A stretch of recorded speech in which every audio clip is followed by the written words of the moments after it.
I do research mainly into Italian varietals, and I have about 50 different varietals and clones, and different rootstocks on their own roots, and I compare them to see how they'll grow. I do a lot of grafting, so a lot of my vines now, they don't know who their daddy is anymore, because I've changed it so many times. But it's really growing, the interest in viticulture and winemaking in San Diego County. The Board of Supervisors passed the boutique ordinance for wineries. So if you have a 72, I think 70, 71 properties, and they have a vineyard on there, they can have a tasting room on their property. So they can make the wine and then actually have people, the public, come on their property and taste their wines. So this is mushroom. A lot of people are getting involved. And it's a lot of this is probably you also into growing. We say that misery loves company. Because a lot of them don't realize, although the grape is relatively easy, I mean it's a vine to grow, but it requires a lot of work, and it's something that requires attention at different seasons, the physiological seasons of the grapevine, and a lot of people don't realize that. They say, well, I'll take care of it next week. We can't do that because next week it may be too late, and especially now with powdery mildew is one of the largest problems that most all growers in California have. And if you don't take care of it properly, based upon what your incidence of disease is on your property, you're not going to have any fruit that year. But this, I had nothing to do with viticulture in my career. I was with the government and for all my career. Then I came out and I did nothing but bike and run and golf and tennis, and then I lost both hips. Had to have them replaced, so I said, well, I got to find something else. And I had a piece of land next to my house in Carlsbad, so I put in grapes. And it's been a wonderful passion and an endeavor, because the knowledge, the plane is never level. It's always up. There's always something new coming out, etc. It's an interesting. How many are growing grapes? Oh my gracious, quite a few. Are you doing the wine grapes or table or both? Combination. Combination. Are you making wine? I did in Northern California. I haven't done it down here. Down here? Yeah, it's there's a group called the San Diego Amateur Winemaking Society. It's a rather large group here in San Diego County, and of people that are making wine. That's where I learned to make wine. It was in Lum Eisenman, who's taught most of us how to make wine, is one of the senior people. I'm the grape mentor for that organization. Lum is the wine mentor for it. Oops, what did I hit there? How do I click that off? Yeah, we go. One of the things, I won't dwell on this too much, but this was a vineyard up in near Campbell.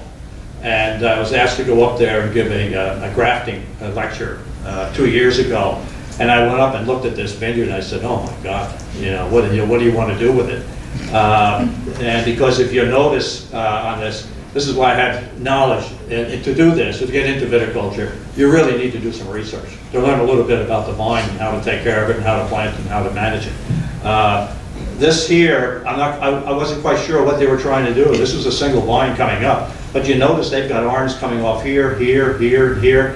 In Australia, they use a system called the six-arm conifer, which they experiment with to try to reduce vigor, et cetera, in the vine to get better production and quality of the berry. And I said, well, are you doing the six-arm conifer? And they didn't even know what I was talking about. And so they just let it go. And I said, well, what you have. Basically, I said, here's their initial cordon wire. This is the cordon wire is where your fruit is actually going to be, and then they've had catch wires going up here. And I said, for most Vitis vinifera type grapes, for wine grapes that you're dealing with, you're going to have arms out on these wires. They're the ones that are going to produce the new shoots every year and have the clusters and the flowers, etc., for that next season. And I said, this one here, I mean, if you look at this arm would be all right to lay on the wire, but look at this one. It's very small. I mean, you're going to have an unequal growth in the vine. It's not going to work. I said, my recommendation to you should come in with loppers and just lop this off right below the cordon. And people said, oh my God, how can you do that? But those of you that have grapes, if you have done this with them, in the trunk, there are dormant buds. And it's amazing. I should have brought a slide of a fellow in Fallbrook I helped this year. He had a problem with some growth. I had him lop them all off, and my gosh, now it looks like he has a jungle. The new growth that just came from dormant buds, latent buds that were on the trunk. And so you can do that with, they're very, a vine doesn't want to die, and it really wants to continue. And they're very forgiving in many ways like that. But this person here, they finally realized that, you know, they have to do something. But if you look at this, here's the, what's called an inline post for a vineyard and their trellis system. If you look at what's the direction of this post, you see these little notches right here? That's where your catch wire should be. But look how the post is in the ground. They're not even, it should be a 90-degree, the opposite way. So the catch wires, I mean, it was just a total lack of knowledge. They've corrected it, and the poor people, I felt sorry for them, because when I asked them what vine it was, what kind of varietal, they didn't even know that. And I said, well, who did you get it from? So I traced it back to the guy, and he said, well, here's what I'm thinking. And I said, well, they think it's Cabernet Sauvignon. And what I found out, it has nothing to do with Cabernet Sauvignon, it's Primitivo. So they thought they were growing Cabernet, you know, they have 3 acres of it.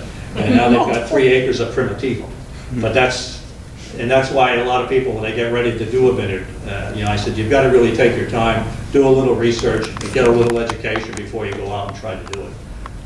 And I don't have to explain to you as growers in San Diego County, we have the most diverse microclimate, mesoclimate, and topographical areas in the United States in this one county. It is just amazing. For viticulture, to try and to develop a berry that's going to be worth something, it's a matter of just finding out, they'll say, well, what can I plant? You can plant anything you want. You know, whether or not it'll produce a berry worth of it, that's a totally different thing. I said, you're going to have to experiment. And it's what you have to do. You can see all the difference from a 7 to a 24 on the coast in San Diego County. Now a lot of people are starting to experiment. I just helped, those of you are familiar with the Ecke family over in Encinitas.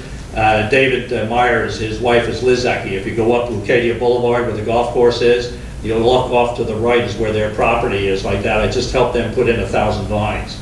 And he said, well, what can I put in? I said, I'll tell you, David, if you want to find out, here's a list. I put in 25 different varietals. And I said, I can't tell you.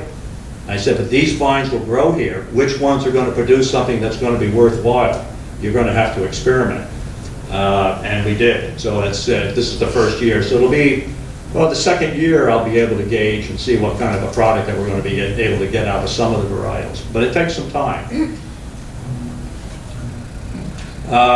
Climate, let's go through Mark Twain's is what we expect, weather is what we get, which is very true. But it's the greatest influence on everything, the region, phenology, the growth, the fruit set, the berry development, ripening. You know, right now I was up in Temecula this morning. A friend of mine, Rick Buffington, and his wife Jennifer own Cougar Vineyards. I don't know if any of you have been up to the winery there on Deep Portola. I've helped Rick over the years with Italian varietals. And when I went up there this morning, I was up there to go up to pick up some sparkling wine glass that I can do at home. And he was crushing his Pinot Grigio already. And I spoke with another Dr. Enrique Ferro, who was living up in Temecula, and his father was one of the early winemakers for Bodega Santo Tomas winery down in Guadalupe Valley in Baja. Very interesting, long history in grape growing. But it's the weather. Those grapes are they're about 15 days ahead of schedule. Some grapes, I mean, that's fine. Pinot Grigio, you can pick at 22 bricks of sugar, and that'll be okay. There are other grapes, you need to go 25, 26 bricks of sugar, but you shouldn't use bricks as the sole gauge of whether or not you should pick the berry. It's whether or not the berry has developed maturity and ripened properly and it has flavor that it's supposed to have. A lot of people say, well, I got 25 bricks, I guess I have to pick. Wrong. If you got 25 bricks and you've got a heat wave, you turn the water on. And you get the berries, get some water in the berries, reduce the sugar level so it can start all over again to develop the sugar, and it'll dissipate, but it'll get the sugars down, and it'll catch up, because of that type. Normally what happens when you get too much rapid sugar development, the acids, if you have to go for a long period of time, the acids will respire. out of the berry. So you're going to wind up with a very flabby grape. You know, so it's a balance for a grower with grapes. Soil, it's very, very important, you know, and those of you that already grow, you know, in San Diego County, we've got all kinds of soil. Some good, some bad. DG and clay and loam and sand, etc. The grapes will grow in just about everything. Some will do better in some types of soil than others. And it's just a matter you're going to have to match that berry up, you know, that vine with a particular soil that you have.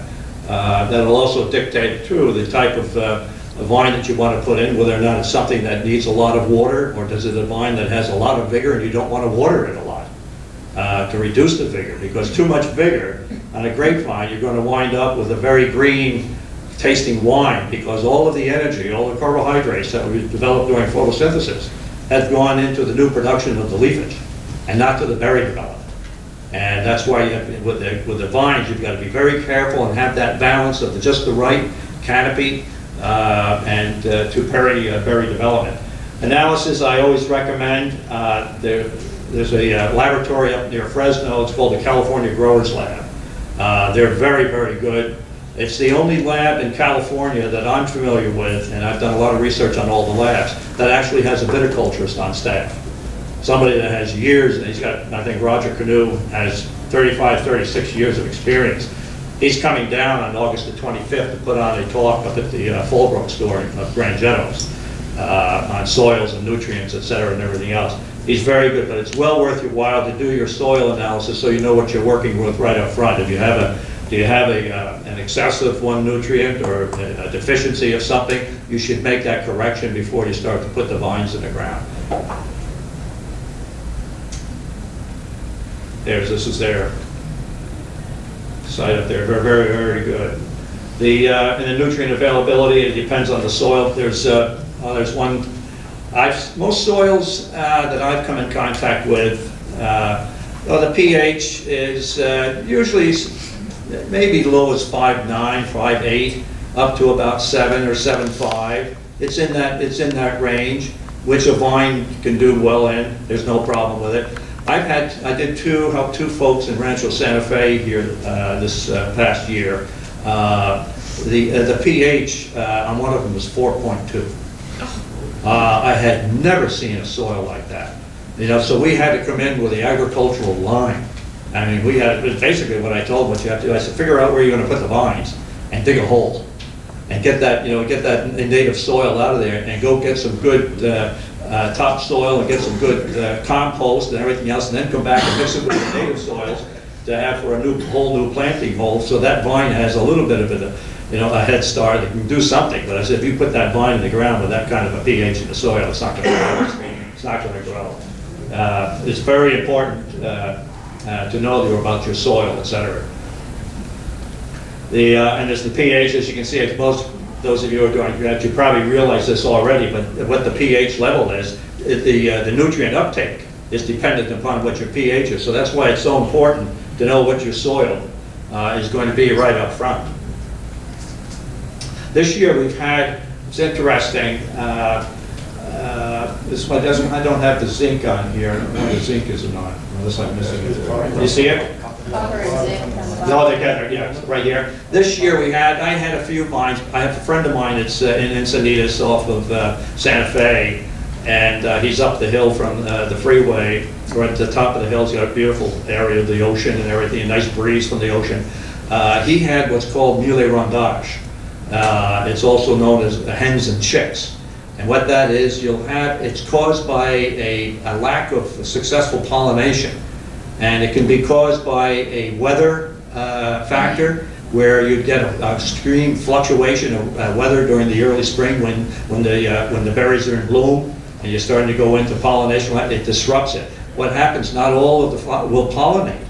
So you'll get some that are actually the full-size berries, and you got little green little things in there. I mean, they'll never grow. You know, so I mean, his whole vineyard this year, he had Syrah. And I said, basically, I'll give it another week or 10 days or something like that. If you don't see any growth at all in the little chips, the berries, I said, you want to go in and cut them off. and this year, and just keep the vines healthy for next year. Because a lot of things, and probably a lot of other rare fruits and things like that, what you do to that plant this year is what's going to happen to it next year. And same with the grapevine, that's very, very true. So whatever you do to that vine this year, you're going to pay for it the following year, either good or bad. It's very important. Soil analysis, and this is what they'll come back and see. I put in, as a matter of fact, I told one of the persons here earlier, on my way here tonight, I dropped off over to the horticultural building. I put in the vineyard here on the campus. I tore out the old one that had been put in there years ago, and it had pierces and everything, disease and everything else. I tore it all out, and with my industry contacts and everything else, I was able to get all of the equipment, all the materials and the plants free for the college and put in. I put in an Italian block and a French block. And I went over there tonight and I told them, I said, I almost turned around and went home. It is a disaster. The one whole area is gone, completely gone, and the other one is totally overgrown. And this guy, I'm going to get a hold of the horticulture department. I said, you know, this is just totally unsafe. And it was supposed to be used as a student's tool that they could learn from and things like that, but it's a complete disaster. But this is what the soil analysis report will come back, and it'll give you basically the breakdown of your pH, et cetera, and everything else. And then you're looking, you know, you're looking at the sodium and you're looking at the chlorides and things like that in particular. A lot of the one area, the Eckies, on that property over there, very high sodium, very, very high. So what we did is we went out and got, I forgot how many tons of gypsum. And we went in and we spread gypsum all over everything, and then we just went up and set sprinklers up before we started any trellis installation or anything else, and just put the sprinklers on for days to wash that gypsum down through the soil, to get it down into the soil and wash that salt down. And hopefully, you know, when we put the grapevines in, we usually put it in at about a 16-inch depth is where the root zone will be for the first year. Then after that, they'll spread out and go. So in that particular case, we wanted to remove the salts from that root zone area so that those vines would have a fairly good success in growing like that. But very important to get these samples all analyzed, et cetera. This is the mechanical one, you can tell. This one here, the sandy, the clay, well, which is fine. I mean, that's a nice, that's very good. It's a nice soil. And especially, as you, most all of you know, I mean, the clay, my gosh, nothing holds water better than clay. You know, with the price of water these days, you really want something that's, you don't want sand where you're going to be out there watering every other day.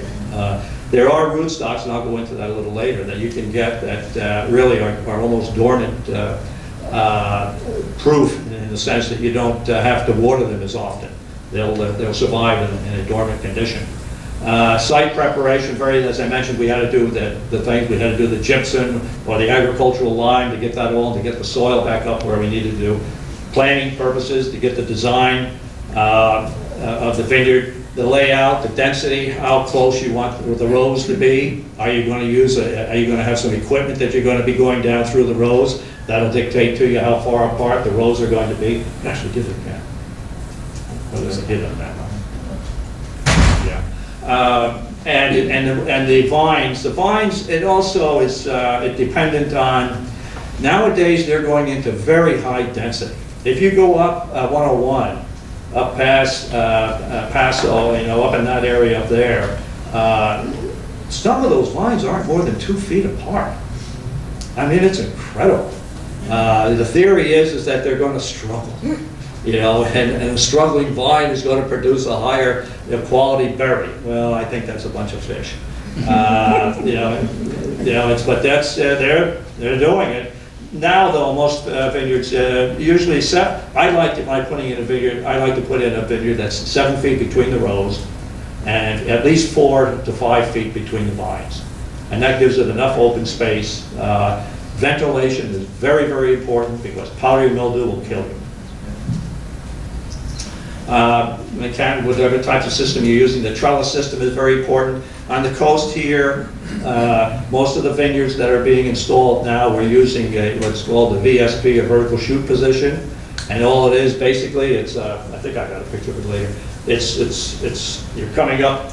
Your top wire is probably up about here, and I like to use double catch wires. So I'll have 2 wires, and I'll have the vines growing up. So they'll come up in there and actually be boxed in between those Right. For the simple reason is on the coast here in particularly, very high incidence of fungus, powdery mildew. It allows you to go in and especially spray. My little vineyard in Carlsbad, I have to spray about 18 times a year to control, and I still can't control it. I had a little powdery, but now I've got, those of you know, botrytis cinerea. Botrytis is another fungus, and it's a nasty fungus. Powdery mildew and botrytis work in tandem.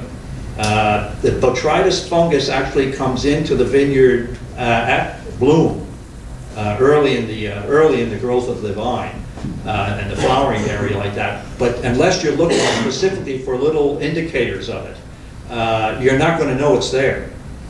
Powdery mildew, you're going to see it. You'll see that grayish white all over the place on your roses and everything else. Oh, by the way, planting roses in a vineyard, that's a myth. Because by the time you see the fungus on the roses there, it's already been in the vineyard for over a week. I mean, so it's just nice to look at. But the botrytis then what it does, it basically hibernates in the cluster. And it'll stay there. The powdery mildew will lose its effectiveness to destroy the berry at about 12 or 13 bricks of sugar. It'll still get on the leaves, and it'll still affect photosynthesis if you don't control it and try to kill it. But it won't hurt the berries that much once it reaches that amount of sugar. Botrytis comes back to life at 12 to 13 bricks. And what it does, it sinks its roots into the peel of the berry and feeds on the sugar. And you won't know you really have got a big problem. Like now, every year I have it, and I have experimented with every pesticide and every fungicide there is in the world, and I can't control it. And specifically in one area, which is close to a cedar fence that I have. And I think it's trapping the heat there. It's just the climate is just very conducive to allowing the botrytis to grow. But it's, you'll go out 2 weeks before harvest, and you go out there and you look on the ground, you see little wet, you know, for red grapes, you see little red wet spots on the ground, and you look up and there's the berries just up and just dripping. They're rotting. And you've lost, you know, the whole year is gone. So before you start to put in a lot of grapes, I mean, there are a lot of downside. However, if you're fortunate to be on the East County, where temperatures reach 96 degrees Fahrenheit, and for at least a 6-hour period, that will kill the spores. And a lot of those folks only have to spray once. Maybe they'll do a dormant spray after pruning. They'll come in and use a lime sulfur and an oil combination spray when the vines are dormant, and come in, and that'll kill any overwintering spores that are on the plants. But the other, they'll just you just have to control it. Then they may do a sulfur at bud break when you got leafage of maybe 2 inches of leafage. They'll come in and hit it with sulfur, and that's all they need to do. They don't have to do. I have to. Oh my God! I use every substance in the world to try to do it. It doesn't. I can't control it. The irrigation, very important nowadays because of the price of water. You want to try to control the amount of water. A lot of avocado. Anybody growing avocados? Yeah, I've got a lot of grove people coming and asking for help because of the market and the water issue. They require a lot of water. Vines don't. They don't require a lot of water. And in particular, if you use certain rootstocks and things of that nature, they require very little water. So it's a lot. If it was me, I'd rather have a citrus grove and an avocado grove than a vineyard, because the vineyard does require attention. You have to have the time to be able to go out there and take care of it when it's telling you, I need some help. You know, you have to come out and do something for me. It's a cultural practice type of an event. Grow orientation, the slope and the aspect of the vineyard, very, very important. We're experimenting over on the Ecke property. I told David Meyer, I said, you know, from my experience on the coast, here's the way you should orient the rows. And it's almost a magnetic north orientation of that, because what that allows with the azimuth of the sun during the maturation, the height of the maturation period for the grape growing like that, you're going to get equal amount of sunlight and heat on the vine, on both sides of the vine. Whereas if you're putting it, perpendicular or something like that, one side, I can guarantee you go out to a vineyard that's north-south, And that east side, although it's in the morning and things like that, I guarantee you the berries on the east side are going to be 10 degrees higher in Fahrenheit heat than the berries, and they'll mature and ripen quicker. So if you've got a vineyard for commercial purposes like that, you want something that's going to have some consistency. I mean, you don't want to have, there's some places up in Napa on Howell Mountain and things like that, there's some vineyards up there, they have to pick 5 times. Because those berries are not ripening at the same time. So it's one of those are another things you have to keep in mind when you're starting to consider putting in the row lengths. That's really nothing you can deal with that. There's no problem. The spacing, the vine spacing, the headlands. These are all things you should have in layout before you even start. There's a Dr. Mark Greenspan. I'm going to have him come down. I'm helping Cal State San Marcos develop their Viticulture and Enology program. I'm bringing in faculty members from Fresno State. And we've had 3 already. We have the 4th coming up, November the 17th, with Dr. Samyang Gu and Dr. Sanet Benzil from South Africa. She's going to do rootstocks and clones and things of that nature. He's a canopy irrigation specialist in the world. He's very, very, very good. They're coming down to do it, and I'm going to have Dr. Mark Greenspan. He used to be with Davis. Now he has his own company, but he is an expert on developing a vineyard. And this is where I talked about the azimuth of the sun, etc. This is his concept. And not only that, but if you know, those of you who have heard of Dr. Winkler from Davis, he's basically the father of California viticulture, like that. He came up with the growing degree days and to figure out what your heat zone is for your particular site where you're going to plant, things like that.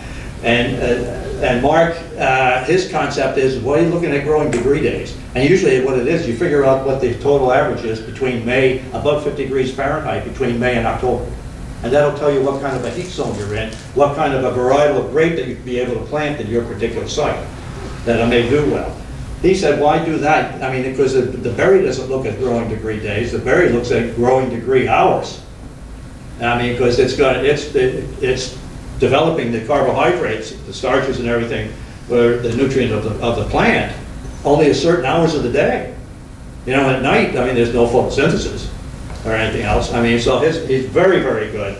And I'll have him come down here probably next year to do a talk just specifically on vineyard development and anything like that. Trellis decision depends on the vine. I mentioned the vertical shoot position. It's good for if you've got a disease issue like that. But if you have a very high vigor vine, it's not really good.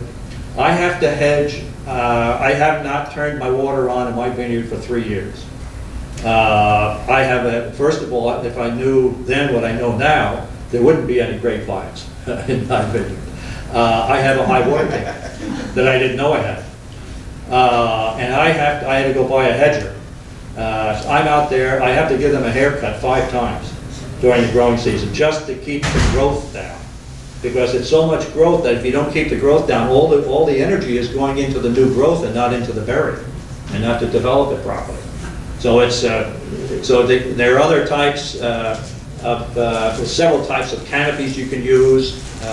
Geneva double curtain, which was developed by Dr. Shawless in Cornell, New York, because their growing season was different. They needed to have a system where it was going to capture a lot of the sunlight and things like that. So what they basically had is they have the trunk coming up and the pole coming up, and then they have the vines coming out on either side, and then the cordon arms going up and then coming down. They have the curtain growing down. It will devigor the vine, but it'll also open the vine and allow more sunshine into the canopy area there. So there are a lot of different canopies that you can use. And also economics, when a lot of people want to do this commercially, and they'll say, what kind of a berry, what kind of a grape I can plant in the ground? I said, you're looking for the wrong thing. And they said, what do you mean? I said, it begins with the letter N. It's called marketing. It's what can sell. And I said, you're not going to go plant Cabernet Sauvignon and expect to get the price that Napa gets for their Cabernet Sauvignon berries. $5,500 a ton or something like that down in San Diego. It's not going to work. You have to find something that's going to work on your property, that you're going to have a niche in the marketplace that's going to allow you to be successful. Or unless you're doing it for your own personal enjoyment and winemaking, etc. This, as I mentioned, a lot of different, you know, the old in California head train was, and you'll still see head train around. And in the olden days, I mean, these, my gracious, these guys were what, 10, 15 feet apart from each other. They used to have tractors that go every which way and up, you know, through the, and then plus it was all dry farmed. You know, nowadays, almost all the vineyards are all drip irrigated. It's a totally different, but a lot of people still have this, and they, you can't, if you're in the East County, where you've got that heat, you can control the fungus, no problem. Don't ever put this on the coast. It's a fungus heaven. Because you've got you'll have these, all these, this is not so bad, this one, but you'll have these, the shoots coming down and making an umbrella, and in there, and one of the air, the ventilation can't get in there and air it out, and then not only that, if you have to spray, your spray's not going to get in there. I mean, it's just a nightmare to work with. It's a very popular way to do it, but not used very much anymore. I recommend it to people if they want landscaping. It makes very nice landscaping on their property. They got a little slope behind their house or something like that. Don't put in a vine with a bunch of wires and stuff like that. You know, put in a head trained vine. It looks very, very nice. You can see the different training systems, a whole ton of them, the Scott Henry, the GDC, the Geneva double curtain, all different types. And you'll see these in most places. Everybody will try to use them. The vertical, this is the another one of the old, and it went from head pruned or a head trade vine to what we've referred to as the California sprawl. Very simple, had 2 wires. You know, the vines came up and umbrellaed over. This again is very good for the East County where you got a lot of heat. It's perfect. You know, don't change it, leave it. But not on the coast, it's not going to work. We had one of the guys come down, he was the viticulture guy from Fresno, Dr. Cultivar, and he was talking about, they have some of their vines are, I think he said they're 12 feet tall. And they said, I mean, they just umbrella, well, what do you think? In Fresno. I mean, I just spoke with Roger from up the Growers Lab this morning. He said, well, people, we're in a cool spell, it's 102 today. You know, I mean, it's been up in the, you know, up in the 110s, so they have to have something with a big canopy that's going to protect the berries or they'll be burned up. The single curtain, this is the vertical shoot position. This is very, very popular. Most people are using it now. You can either use, this has got 3 cuts, there's your cordon wire right here. This is where you're, and another time now, this is showing what's called a bilateral cordon. You got one arm coming out this way, one arm coming out this way. Cordon in French, it just means arm. And you've got the new shoots that'll come off this. Every year, what you would do this, if it was what's called a spur prune, you would then, you'd count up 2 nodes or 2 buds and cut it off at next January, pruning season. And then from those two buds that you left that next year, you'll have the new shoots produce the new fruit. And it has to be, the 1-year-old wood is the only one that's going to produce the fruit. But nowadays, what they're doing, if you look at a lot of the new vineyards that are being installed, they're not doing the bilateral.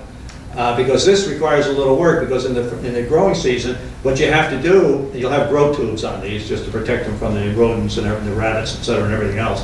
But what you do here, if you got this one shoot coming all the way up, the strongest shoot off the either a graft down here, or if it's just its own root, you're going to select the stronger shoot, peel off all the rest of them, just leave that one shoot to be the new trunk.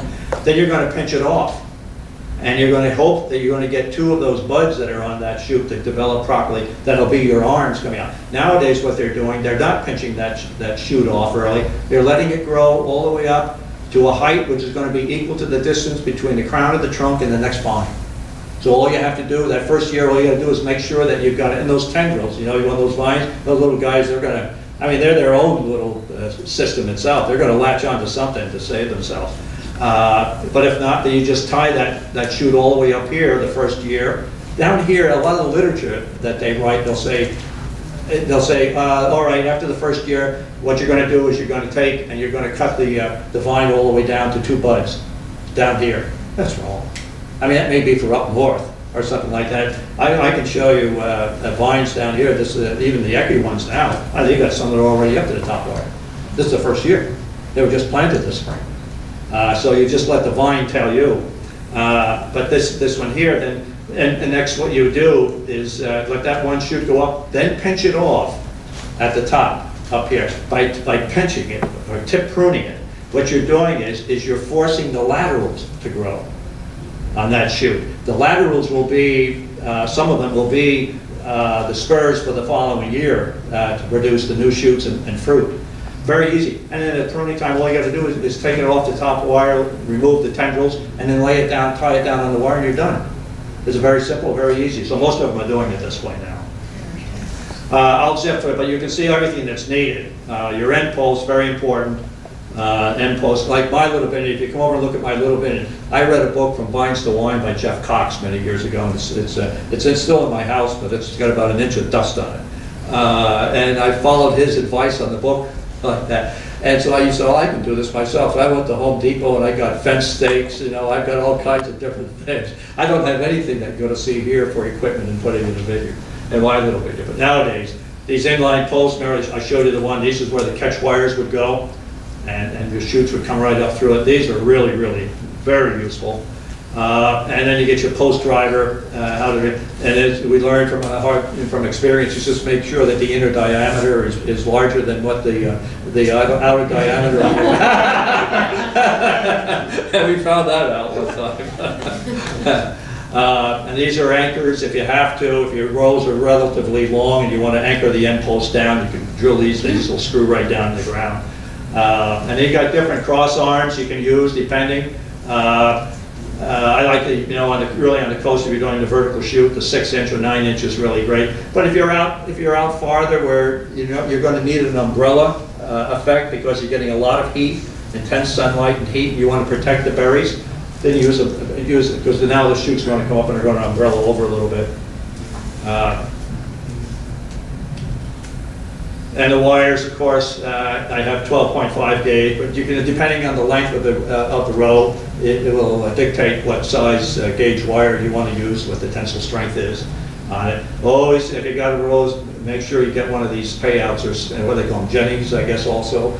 I like that because once you untie this roll of wire, it wants to go all over the place, and it makes it a lot easier when you're putting it in.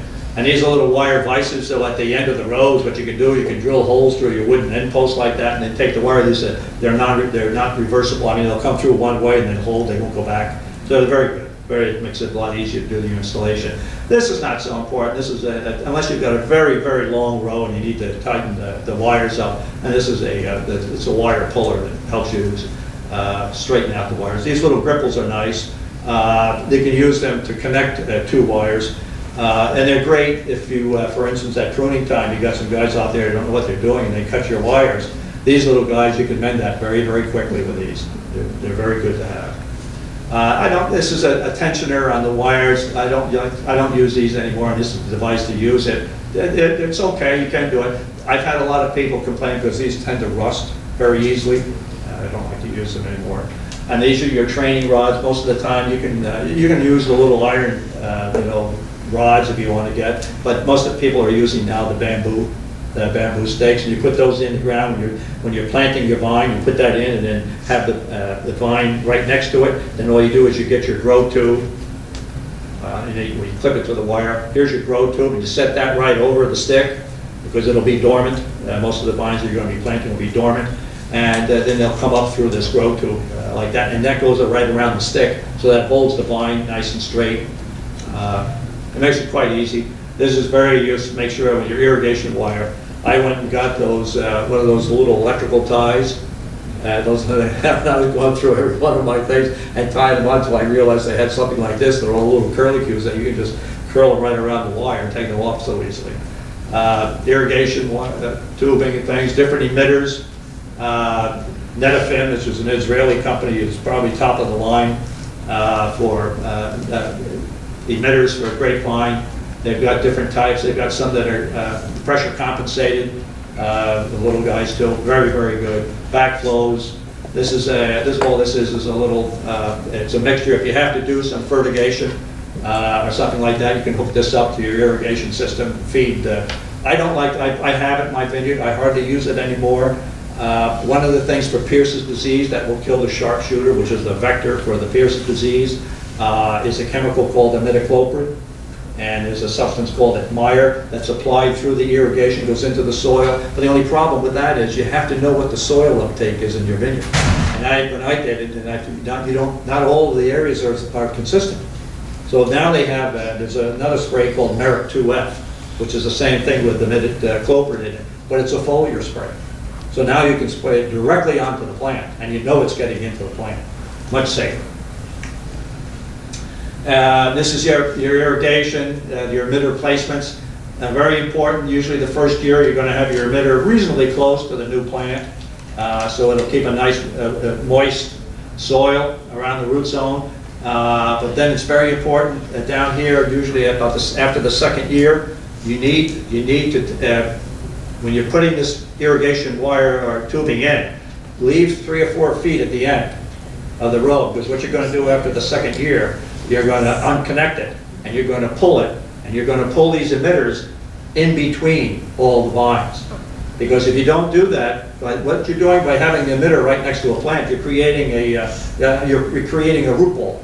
Those roots don't have to go anywhere to find moisture or anything else, and they'll deplete the nutrients in the soil like that. So you want to move those emitters in between the vines, so it forces them to go out. A lot of people they overlook that, and they wonder what happened. Wine grapes, this is an excellent book, California Wine Grapes. It's got a very good description of different wine grapes. It's very, very good, very useful. And root density and the different types of roots and things like that. Once you can see there's different ones. You can see the Riparia, rupestris, and rupestris. And this is where, like some of the vines, like the muscats, like Escondido, I got many years ago. The muscat was a big grape in Escondido, huge. Well, they could send roots down 40 feet. They're all dry farm. They could go down. So it was that most of the research nowadays, unfortunately, is into the root stock. The root stock is the vine that you're putting into the ground that you're grafting the Vitis vinifera scion onto, because that root stock either has some capability, or it's good for water. Well, just see the Vitis riparia. Those roots are on the surface, so you're going to have to water this vine a lot more than this vine. So you need to know that. You have to have that knowledge before you start to do anything like that. I'm big into clones. I do a lot of clonal research, and it's well worthwhile to do. I do it, and mostly Italians under clonal research. As a matter of fact, I just discovered I had identified a new vine. And what I did is I had the vine in my vineyard for years. We thought it was Nebbiolo. And I have different Nebbiolo clones growing. And 2 of the vines that are in the parenting line of Nebbiolo is Viognier and Freisa. And I'm looking at this one vine that I had growing there, and I said, also not only that, but the juice of that particular grape, it's being a Nebbiolo, it's much bigger, darker, almost black. So I sent off specimens to Jerry Dangle of the Foundation Plant Service at UC Davis, and had a DNA run on it. Sure enough, it came back. It's Lambrusco di Alessandria. It's a grape from Piedmont, where the Nebbiolo comes from, but totally different. So it was just written up now, and I just got the TTB to approve it as a varietal. So now those that want to produce it and put a label on it as Lambrusco di Alessandria, they can. But very interesting to work with clones. The rootstock, as I mentioned, a lot of people use them. The original reason for a rootstock was this, phylloxera. We gave it to the Europeans, destroyed their vineyards. It was on some Native American plant tissue that had this root louse on it. They wanted to experiment with them over there, so we sent that over to them, and it wiped out most all the vineyards. Up until that time, in the about 1860s, 1870s, most all the vineyards were all on their own root. They weren't grafted onto rootstock. But after that, because now, in order just to protect yourself, but you can see, what is the resistance on this. Most all vines will have it. But you got nematodes. I have every nematode in the world in my little vineyard. I don't even bother with it anymore. I've had them in there for 15 years, and I haven't really seen a problem. But there again, if you look at this, not all these different rootstocks have something, something in them that's going to be resistant to all the nematodes. There may be 1 or 2, but not all of them. drought, wet soil, salinity, lime. So a lot, this is big business. And that's why for nurseries and things like that, there's a lot of research into rootstocks, because that's where they don't make any money selling you a vine on its own root. Their money is made on grafting it onto a rootstock. I've done research, the Australians put us to shame on research in Vitis vinifera on grapes. It's just incredible. They've done research on doing these things, and they have found out that the berries on their own root. Now, if you're a farmer and you want production, and you're getting paid by the number of tons per acre. You know, this guy, Dr. Cultivar, that came down from Fresno, you know how many tons they get from some of those acres up there of grapes? 20 tons of grapes. We're lucky we get 2 or 3 tons of grapes like that. But it's just a different growing area and everything else. Those farmers have to do it because those grapes up there, you know, what are they getting per ton? $300, $400 a ton. So it's, but the own root, it will produce a better tasting, a better flavor berry, but it won't have the production as on a particular rootstock. The rootstock will be a higher producing thing, so you have to take that into consideration when you're doing it. This is the planting. Here's the stake. This is when you're putting them in. Here's the little graft, the union graft right here. Here's the scion. This is the rootstock. Most of them. I'm a big believer in own roots now. When people say, "What can I put in?" I said, we'll just buy some cuttings and put in the cuttings, and we'll do it. And I said, because I've never seen anybody, unless somebody here has ever seen any literature or anything referring to phylloxera in San Diego County. I have never seen it. And I've asked most everybody that's been involved with agriculture here for many, many years. This is how you plant it. Down in the soil. Here's the stake, and you put the little spur that's coming up. This is 2 years old. This is 1 year old. So this will be grafted on when this is already been in the field growing. You know, then they'll take it out and everything else, and then they'll graft on the 1 year old scion to it. And that's what then you'll get these in March and April as dormant grapevines, and they're dormant. And this is exactly what they look like. I'm a big fan of mycorrhizae. Anybody use it? I have. Oh my gracious! What's her? Oh, she's in La Jolla. Oh, she's written books on gardening. Oh my gosh, I keep forgetting her name. Huh? Oh my gosh! I attended one of her lectures that she gave to her growers down the Del Mar Fairgrounds a couple of years ago, and she mentioned mycorrhizae, and I said.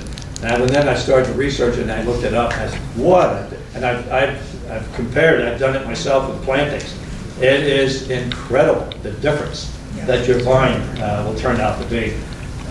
Grangettos has it. I'm not sure what the one they have right now. They were using the Great White, mycorrhizal fungi, anything like that. But look at the difference. And this is an actual, it's just incredible the difference in growth that you're going to get with having that mycorrhizal in there. And all it is, it's just basically bridging the area between the root of the plant and the surrounding soil, and allowing all the nutrients and everything else to come into the plant a lot easier. Well worthwhile using. New vine training, as I mentioned before, this is how you would do it. That goes all the way up the stake. You select it, the stronger shoot, and bring it up, pinch off everything else. Maturation climate, very important, sunlight, temperature, and water. The canopy, extremely important. You've got to be able to control that vegetative growth. And the berries have to have a little sun flecking on them. And what that does, it helps develop the color, the anthocyanins in the berries themselves. But it also will reduce a lot of the pyrrhizine. You know, Cab Franc and Cab Sauvignon big for having tasting bell peppers and things like that. But you can get, if your berries are in the shade during the growing season and things like that, they're going to be very greenish tasting, really almost bell peppery and things of that nature. A little bit of sunlight on the berries is what's required. In addition to the sunlight on the berries for this year's product, next year's bud is already on the plant. That bud is in the axil, And it all depends what you're doing. If you're doing spur prune, or if you're doing what's called guyot or cane prune vines, there's two different ways of doing it. Some grapevines, Nebbiolo for instance, has to be cane prune, because when it happens, if like when you did the spur and I showed you, you count up 2 buds, prune it off. And for a Nebbiolo, the first 2 or 3 or 4 may be infertile. They'll produce shoots. You'll have vegetative growth. You won't have any fruit. And it has to be cane pruned every year. Thompson seedless is another one that most of the time requires also the cane. There again, you can do the tissue analysis with the grower's lab. They'll come back, and you can see you got an excess in something, or depletion or deficiency in something else. You can do your correction, try to get that done at certain times of the year, which is important for doing it. These are the fungal diseases. I've got everyone. I can put a flag out in front of my house of all these different colors: black, gray, green. I've got every one of them. That's all part of the thing. There's bird protection. There was a vineyard in Rancho Santa Fe. A guy came to me, asked me to help him make his wine, and he brought me some grapes. And I asked him. I said, Johnny, where did these come from? He said, well, the vineyard there. And I said, but they're not right. He said, well, what do you mean? But look at this. I said, how are they in the vineyard? I mean, what's it look like? What's the vineyard doing? They didn't go out and buy netting, which most people buy bird netting to put over your vineyard. They bagged every cluster. Every cluster. And obviously, if you don't have any sunlight or anything else, that berry's not going to ripen. Well, it didn't ripen. Water stress, you can get tensiometers and everything else to measure the soil moisture, to determine how much water you should put in. I let the vine tell me is the best way. And the way to do that is that you basically look, you can see up here, here's the new apical growth, the vegetative growth like that. If you got this tendril right here, if it's higher than the apical vegetative growth, the vine's happy. Don't worry about it.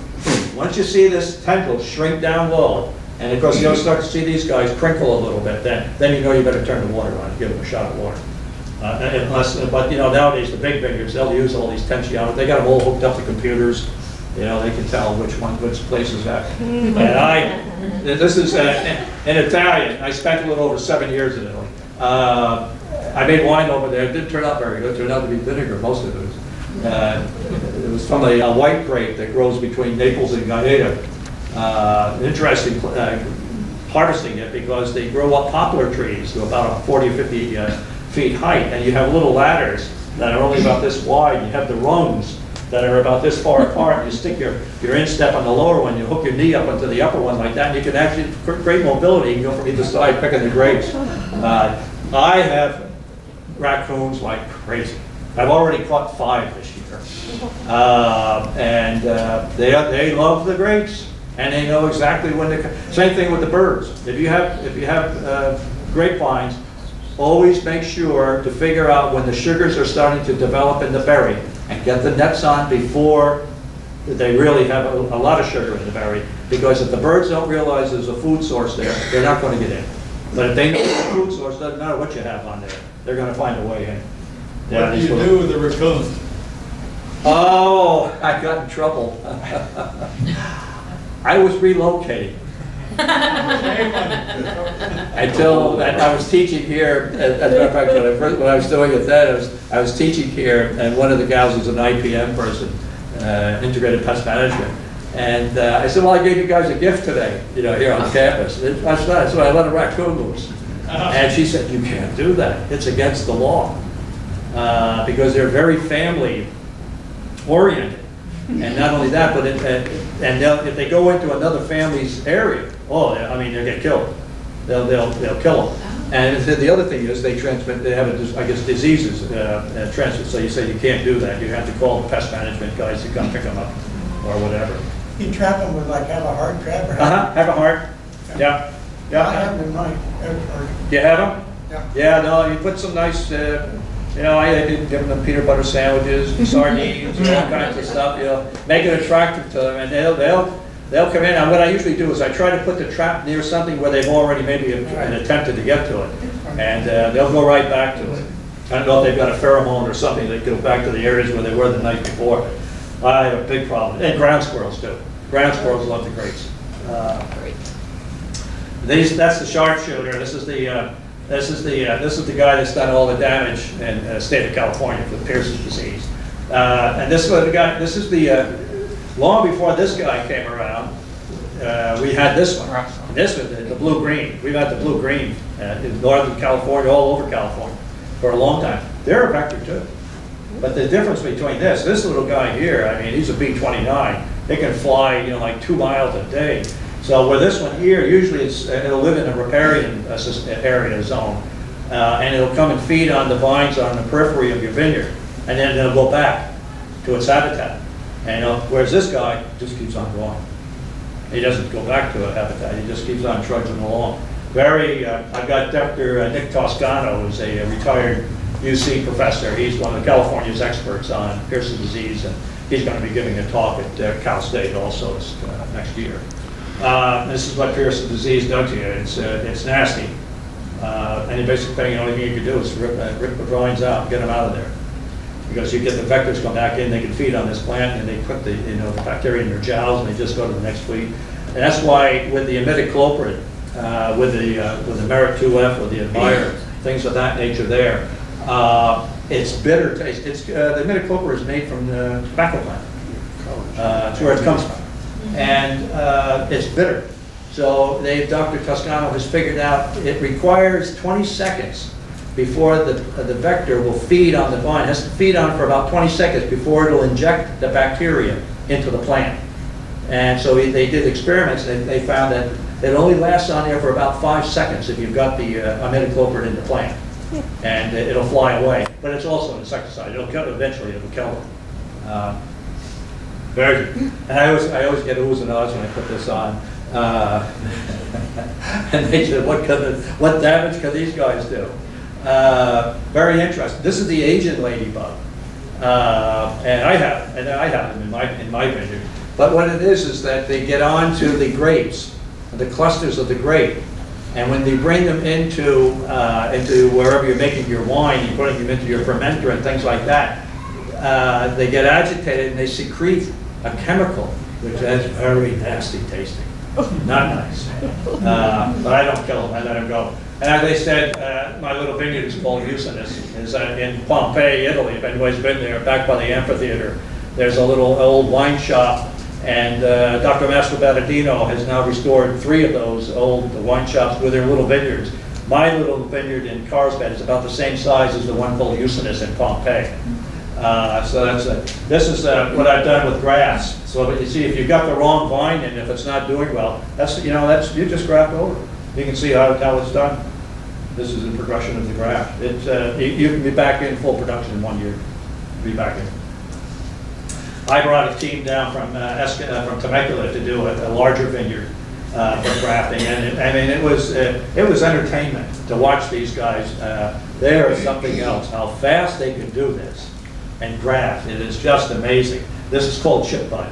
So all that is, some guy will come in and lop off, and a guy will come in and they make what you do, and you got budwood sticks, and you're going to cut out underneath the bud. You're going to slice underneath the bud a little chip, and you're going to make an incision on the trunk of the vine that you're engrafting onto, the same size as the chip, and slip it into that little area, and then tape it up. And it's amazing how successful this is. This vineyard is in Fallbrook, and this is a vineyard that should never have been planted. There was a winemaker, she's no longer here, who put in Pinot Noir many years ago. The trellis was wrong, the irrigation was wrong, the vine was wrong, and everything. So I had the owner. This is only one slope. He's got another slope. He's got almost 3 acres of grapes. I had him tear out every vine and replanted. This is all Barbera, and on the other slope, the south-facing slope, is all Alianico, that's Italian grape. And we had to redo the whole vineyard. It's coming back fine. It's going to look good. And reference materials and things. These are a wealth of Dr. Smart. I brought him here. I took care of the vineyards, planted a lot of the vineyards for the bridges in Rancho Santa Fe. and made their wine for years for them.